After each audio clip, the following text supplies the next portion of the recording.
Está en la Universidad de Nuevo México, en el Museo de Historia. Entonces vean algo que nos comentaban ya ahorita los cronistas, como todavía en 1906 el Tepeponco tenía agua por varios de sus lados, ¿no? Esta la podemos comparar con esta otra fotografía de 1939 alrededor de ese año. Ya ven cómo ya también el agua se está yendo. Entonces estas fotografías nos están mostrando cómo está cambiando el entorno geográfico en los alrededores de este cerro. Luego, tenemos una colección bien interesante de fotografías de 1928 de un geógrafo estadounidense. Como ustedes van a poder ir viendo, estas fotografías fueron producidas por antropólogos, por etnólogos, por geógrafos, y hubo también maestros del arte y personas que solamente venían, les gustaban los entornos y sacaban fotografías porque tenían conocimiento del aparato y de la tecnología fotográfica. Estas son de Robert Swanson Platt. Él trabajó para la Universidad, si no me recuerdo, de Chicago. Entonces, él saca un montón de fotografías aquí del lado oriente, desde la Magdalena a Tlicpac, y se anda subiendo en los cerros. Y él, como geógrafo que está estudiando la interacción entre el ser humano y la generación de cultura con el entorno, tiene ese interés en fotografiar, ¿no? Desde la vista de un geógrafo, pues como el lago de Texcoco también ha ido perdiendo presencia, las elevaciones, los volcanes, y entonces nos regala estas vistas tan hermosas. Vean, aquí todavía se ven pues las manchas de agua, ahí está el Tepeponco. Pero solamente también estamos viendo que sale el Cerro de la Estrella, sale la Sierra de Santa Catarina. Aquí eres de la página de Ahuizotl, ¿no? Eso, vientos. Entonces, vemos cómo estamos teniendo acceso a todas estas fotografías que están en estos acervos públicos. Luego tenemos esta aquí, bien interesante también, de un ingeniero que después de llegar a México se hace etnólogo, se hace antropólogo, que se llamó Ulla Apenes. Él fue noruego, él llega como ingeniero aquí a México en 1929 y pues termina trabajando para teléfonos Ericsson. Y ahí él conoce a unas hermanas danesas que también estaban bien clavadas con México, se hacían sus fiestas, se disfrazaban de chinas poblanas, de charros, y entonces andan visitando un montón de pueblos en el centro de México, en la Sierra Norte de Puebla, en lugares de Veracruz, andan por Nayarit, Oaxaca, Chiapas, y entonces empiezan a fotografiar un montón de pueblos y un montón de lugares. Pero vean, uno de los intereses de Ulla Apenes fue retratar también el Tepeponco, el lago de Texcoco, que fue su tema de estudio principal, el cerro de Chimalhuacán. Y estas fotografías obedecen al interés que tiene Apenes por allá de 1939 de documentar todos estos espacios para construir un mapa. Estamos viendo fotografías que sacó y que utilizó para entender mapas antiguos y crear un propio mapa allá en 1942, que es cuando lo publica. Entonces estamos viendo que sus intereses son lago de Texcoco, las elevaciones, pero también los vestigios arqueológicos. Y entonces Ulla Apenes, junto con esa danesa de las que les mencioné al principio, que eran sus amigas de Ericsson, se dedican a hacer recorridos por el lago de Texcoco, por Chimalhuacán, por Atenco. Andan también ahí en Huixotla, Texcoco, van al monolito, ¿no?, que estaban mencionando, la piedra de los Tecomates, que está ahora ahí en el Museo de Antropología. Y entonces ellos realizan recorridos y también traen a otros amigos escandinavos, traen a investigadores de los Estados Unidos, de Alemania, porque después fungieron como guías. Ya conocían ellos todos los pueblos, entablaron relaciones de amistad con las personas de las comarcas, entonces sirvieron también de vínculos entre investigadores y los pobladores. Entonces lo que estamos viendo ya en esta secuencia de fotografías, esta es de Bodil Christensen, esta también es un paseo en una tarde en el lago de Texcoco, donde ahora está Ciudad de Nezahualcóyotl, cuando todavía había agua. Recordemos que para 1939 toda esta zona es de temporal, llueve mucho se llena de agua, pero de una capa, pues así que muy delgada. Temporada de secas, todo esto se convierte en un desierto, ¿no? Entonces, aquí está el protagonista de este día, el Tepepolco, en estas tomas formidables de finales de los años 30. Aquí otra fotografía muy interesante que nos está mostrando cómo estos investigadores todavía encontraron vestigios prehispánicos en esta zona. Hace rato platicando con algunos compañeros, con los cronistas, pues me dicen, esto ya no está. Entonces muchos se preguntarán, ¿dónde quedaron?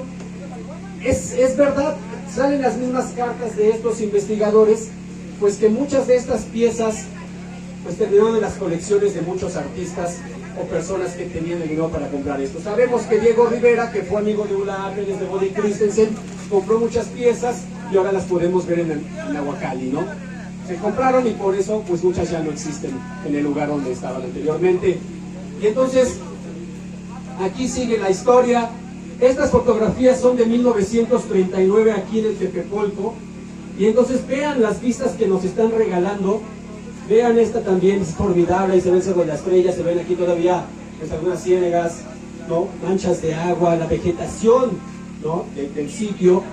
Y entonces, una de las cosas bien bonitas que ha sucedido con todas estas colecciones es que las ponemos a circular en Facebook con los vínculos, y entonces los compañeros cronistas, cualquier persona que tenga interés en acercarse a este material puede entrar. Y gracias a eso es que hemos adquirido mucho conocimiento sobre estas fotografías. Hemos hecho un cruce entre el conocimiento que se genera desde la academia, acudiendo a libros en sueco, cartas en noruego, cosas en Estados Unidos en inglés, en neerlandés. Pero una de las cosas que han sido fundamentales para poder entender lo que está por detrás de la imagen es el diálogo con los pobladores, con los cronistas, que son los herederos de todo esto y que tienen un conocimiento tan vasto que nos hace entender todas estas fotografías. El mismo Ulla Appelers en una carta de 1931 en Tepoztlán dice: es maravilloso ver todo el conocimiento que estos indios, porque así les decían todavía, era el término común, es maravilloso ver todo el conocimiento que estos indios tienen sobre sus tradiciones y su historia. O sea, Ulla Appelers, que llega a México, que empieza a conocer esos prejuicios que se tienen en el mismo México en torno a los habitantes nativos, esa segregación, él dice, ahora que yo estoy recorriendo estos pueblos de la mano de estos indios, me doy cuenta que no son nada ignorantes como me lo hicieron creer al principio. Tienen tanto conocimiento, tanta cultura, que en otras cartas subsecuentes él escribe: yo prefiero estar con mis amigos atrapamoscas o mosquitos, los que pescan el Aguautepec, prefiero estar con ellos allá en Chimalhuacán, en el lago de Texcoco, que en esta casa de descanso de Erickson con estos suecos, ¿no? Que no saben nada. A ese nivel, ¿no? Entonces, aquí estamos viendo cómo queda manifiesta, pues, ese interés, ¿no? De estos extranjeros escandinavos que vienen a fotografiar esta zona.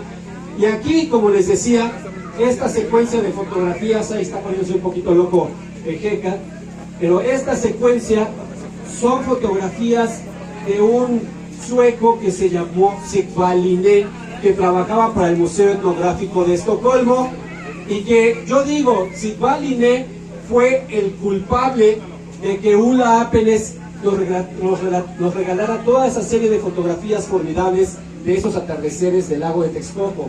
¿Por qué? Sigvard Linné publicó un artículo en 1937 sobre la caza y pesca en el lago de Texcoco, y ahí nos habla del uso de unas redes para atrapar aves. Sigvard Linné, que escribe eso ya estando en Suecia, él viene en 1932, viene en 1934-35, él estando allá dice: esas redes, de acuerdo a lo que yo he leído, ya no se utilizan en México. Pero como buen científico, que no se queda con lo que leyó, él dice: le voy a mandar unas copias del mapa de Uppsala de mediados del siglo XVI, que está en Suecia y que quiero publicar, Les voy a mandar unas copias a mi amigo Ulla Appenes, a mi amiga Bodil Christensen y a mi amiga Helga Larsen, ¿no? Todos ellos son escandinavos. Le manda las copias y ¿qué es lo que pasa? Que como ellas les decía, andaban en los pueblos, hacían amistad, le dicen unas personas de Chimalhuacán, oye, ¿sabes qué? Ahí en Chimalhuacán nosotros todavía usamos esas redes, así que pues vengan a verlas. Y entonces esas fotografías que tenemos de esas redes en Chimalhuacán son de diciembre de 1937, y ahí es donde lo que estoy estudiando yo ahorita, ¿no? Cómo esas personas de los pueblos reciben a los extranjeros, a los estudiosos, y les hacen toda una movilización para que puedan fotografiar esas redes, para que puedan fotografiar las armadas. Entonces, ahí vemos un trabajo colaborativo. Estas fotografías nosotros podemos decir, ah, son de los escandinavos, es su trabajo, ¿no? Qué padre que hayan venido unos extranjeros a interesarse por nuestros pueblos, porque es algo que he escuchado muy recurrentemente. Pero ya cuando vemos el fondo de estas imágenes, sabemos que aquí hay personas de los pueblos que les enseñaron qué fotografiar, a qué lugares ir, y que toda la información que ellos se llevaron es información que proviene de ellos. Pero estos escandinavos, a diferencia de muchos científicos, sí reconocieron ese valor, ese apoyo en todas sus cartas que escribieron a sus parientes, en sus artículos, en sus libros, ¿no? Hay fotografías de ellos tomando pulque, porque ya me llegó el olorcito desde hace rato y estoy así de, qué delicia, ¿no? Me hubieran avisado que aquí se podía dar conferencia y echar un pulmón. Dios mío santo, no me tomo mis pastillas. Pero bueno, vean, entonces aquí a lo que iba, ya hasta se me fue por pensar en el pulmón. Entonces aquí a lo que iba es que Ulla Appenes, en una carta que escribe también en el 31, allá está en Chiconcuac, lo invita un amigo que él dice, mi amigo indio Daniel de Texcoco me invitó a la fiesta del pueblo, y entonces por primera vez probé el pulque y un alimento exquisito que llaman mole, que es picoso pero sabroso. Entonces están tomando pulques. Hay fotografías de Helga Larsen allá en la Mecameca con los tiemperos graniceros, echándose el taco y echándose el pulque sin problemas, porque a ella, a Bodil, le importó mucho documentar esa interacción con la gente de los pueblos. Vemos estas, pero hay otras donde están platicando con ellos, las personas fotografiadas están riendo, muy relajadas, echándose el pulque, el taco y todo ese tipo de cosas. Pero para no desviarme y cumpliendo con mi tiempo, estas son de Sigvald Linné, ese arqueólogo sueco que pues en 1939 viene a un encuentro de americanistas ahí en Bellas Artes, y entonces Ulla lo trae a pasear. Mira, ve todo el lago de Texcoco, ve el Peñón o el Tepepolco. ¿Por qué? Porque sabemos, gracias a estas fotografías, que nuestro buen amigo Héctor y todos los cronistas de Tepolotitlán, de Santa Marta han trabajado mucho. Sabemos que anduvieron acá. Aquí Héctor, por azares del destino, por coincidencias, por el deseo de trabajar, de investigar, encontró este temazcal, amigos y amigas. Esta es de 1939 y todavía se conserva el temazcal. Todavía se conserva la construcción, desde luego, modificado. Pero ahí está, aquí está, vean, el Totlama, Tetlalmanche, como queramos llamarle, pero acá está el pueblo. Subió al Tepepolco, alguien los recibió, alguien los llevó, alguien los subió. Entonces, sabemos que ya tenían el interés de esta zona. Las fotografías, tal vez ustedes conocen por las redes, donde se ve toda la sierra de Santa Catarina con todos sus conos volcánicos, que ha sido pues una maravilla, porque se ha compartido miles de veces, y la reacción más común de las personas ha sido: somos una plaga, porque nos hemos acabado todo eso. Ustedes ven esto, cómo las mineras han destrozado todo, y estas fotografías han sido precisamente un detonante de eso, de darnos cuenta cómo era y cómo el mismo ser humano ha modificado tantas cosas, ¿no? Entonces la moraleja de esta historia en fotografías es: existen estos acervos, son de acceso público, y nos están ayudando a generar nuevas historias desde el pueblo, para el pueblo, gracias a unos investigadores que llegaron de Europa, del norte de Europa, de un lugar tan frío a un lugar cálido, a sentirse parte de México, ¿no? El fin de la historia de ellos es: Ulla Apenes muere en un campamento militar en Canadá, quería ir a luchar contra los nazis porque ya habían invadido Noruega en el 39, fallece de una apendicitis allá, nunca regresa a completar sus proyectos. Él quería hacer un museo del lago en Chimalhuacán, quería explorar este lado, quería explorar el norte, ya estuvieron allá por el lago de Caltocan y Zumpango, y entonces Bodil, ella es la más longeva, ella muere en el 88, nació en 1898, 99, algo así por ahí, no, en el 96, Ulla Apenes nace en 1898, ella muere hasta 1988, pide que sus cenizas sean esparcidas ahí en la sierra oaxaqueña. Su hermana Helga Larsen muere en 1938 y ella pide que sus cenizas sean esparcidas en la sierra norte de Puebla.